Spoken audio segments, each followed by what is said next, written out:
So, 100 days of labour. How's it going? Thankfully, I left before Comrade Starmer took over in the UK, thank God. So, it's been 100 days, and what are we thinking?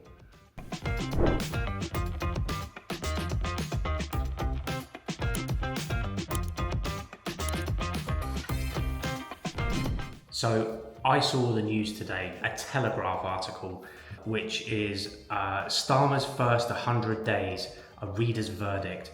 I've never wanted to leave Britain as much as I do now. Yeah, I can resonate with that.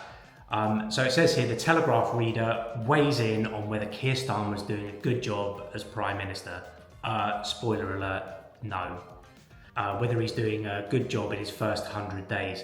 So generally, I know that in politics, there's in the US and now increasingly in the UK, it's all about the first 100 days. What have they done? Holy moly! What has Keir Starmer done? What has Keir Starmer ever done for us? So not a lot. So here's some of the things that are in the Telegraph article. So he promised Britain a sunlight of hope. Whatever that means. It's a great Orwellian term, isn't it? The sunlight of hope. What does that even mean? But he's faced things like sleaze, scandal, riots, which are like race riots as well, which we talked about in a previous video, which was quite popular when I was back in Bristol. So glad to be away from all of that. But he's also, hasn't he been taking donations for £70,000 for his wife's clothes or something? I don't know. That sounds pretty. It sounds pretty weird to me. Some dude buying your wife's clothes for £70,000. Yeah, okay.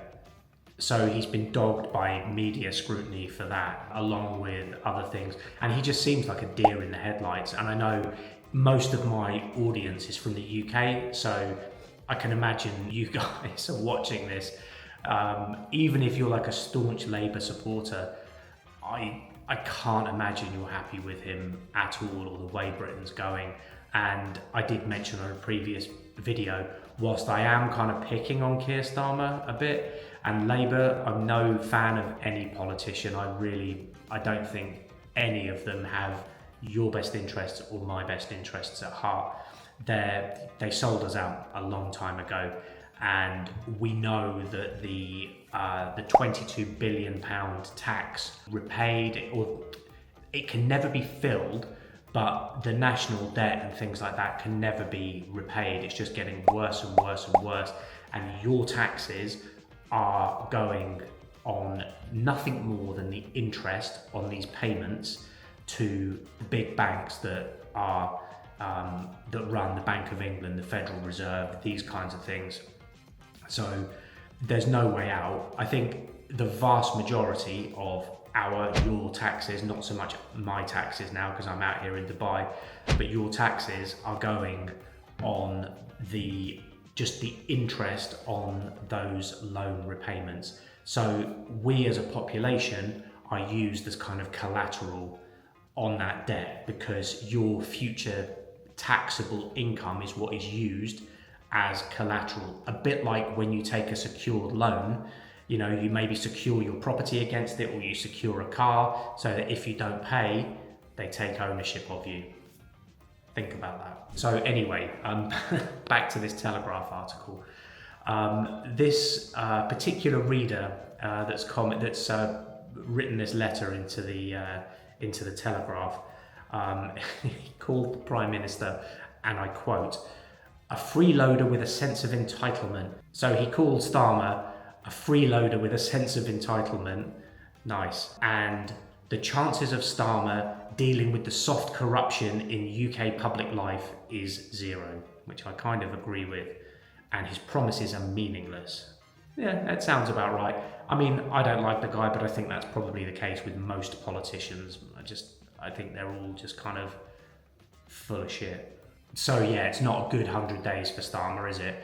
So if you're looking for an escape from all of this nonsense, which I think is actually going to get worse, believe it or not, before it gets better, and along with the exit tax that is 100% coming, I have I have it on quite good authority. A little bird has told me that is in the know that this is being discussed and it is coming.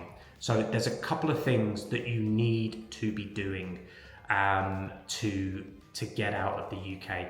The first, you need the means to do it. So if you're working in a job and you don't have a lot of free income, then it's going to be very difficult for you. So the first thing you need to do is think about creating a location independent income. The second is, I'm going to assume that you run a business of some sort that is location independent, that you're not somewhere that has to be in an office every day. So if you have that, you need to get out of the UK, especially before this exit tax comes in, and you need to go somewhere where there is a low or zero tax jurisdiction. Dubai, for me, made the most sense. If you've watched the podcast or any of these videos that I drop, you'll know that Dubai has a 0% personal income tax and a 0% corporation tax. Now, that is going to 9% corporate tax, but only if you earn more than 800,000 US dollars, which I don't at the moment.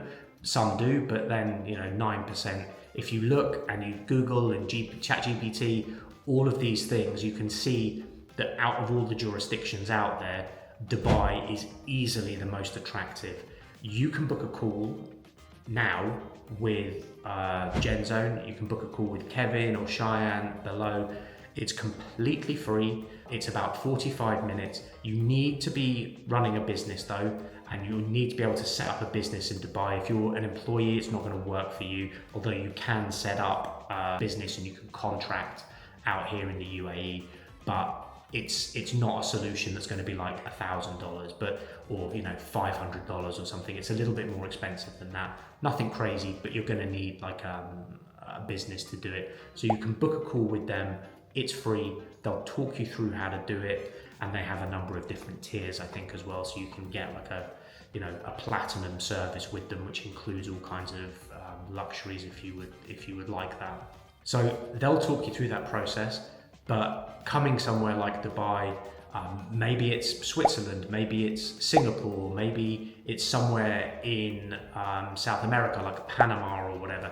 There's umpteen places. For me, Dubai made the most sense, but that's probably the main thing that you need to do. You need to have the means to get out, and you need to have the location, and you need to have the opportunity. So the opportunity is now, because make no mistake, that exit tax is coming.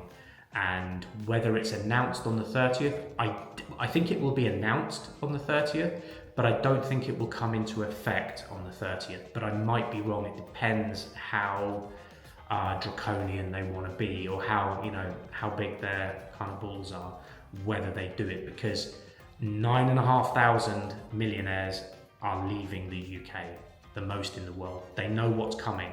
So if you've got any sort of money, any sort of desire for freedom, you need to get out. I think that it will probably come into force in April next year, or maybe the following year, I don't know. But they need to stop this kind of drain of wealthy people leaving the country. So the way to do that is to tax you.